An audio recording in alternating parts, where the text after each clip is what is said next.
आज आम्ही सर्व महिला जवळजवळ 600 ते 700 महिला घेऊन आम्ही सकाळीच एकविरा मातेला गेलो होतो आणि त्याच्यानंतर मला इथे आल्यावर समजलं की आज बेलापूर मतदारसंघामध्ये बैठक झाली मोठी आणि त्या बैठकीला अधिकारी आणि त्यांचे जवळचे कार्यकर्ते, त्यांचे फॅमिली मेंबर हे सगळे मीटिंगला होते आणि त्या मीटिंगमध्ये भारतीय जनता पार्टीचा काही संबंध असा मला काही वाटला नाही आणि त्यामुळे त्यांनी भारतीय जनता पार्टीची ती बैठक नसेल कदाचित, त्यामुळे त्यांनी मला बोलवलं नसेल किंवा मला डावळलं असेल.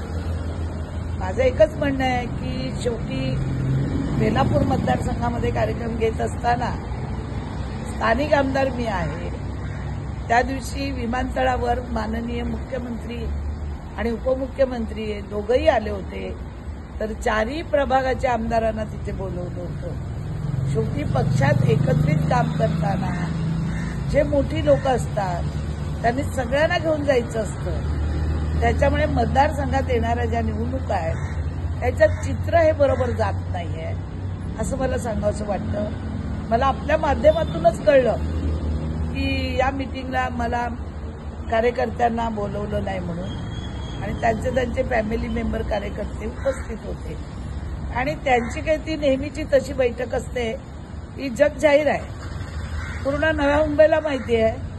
अधिकाऱ्यांना बोलवायचे, त्यांच्यावर आरोप करायचे, इतर विरोधकांवर आरोप करायचे, पाणी चोरलं, लाईट चोरली, औषधं चोरली. अरे चोर कोण आहे ते एकदा सांगून तरी टाका. जनतेला माहिती आहे चोर कोण आहेत. ही जनता जनार्दन सब जानती है. एकदा टाकून द्या, सांगून टाका लोकांना.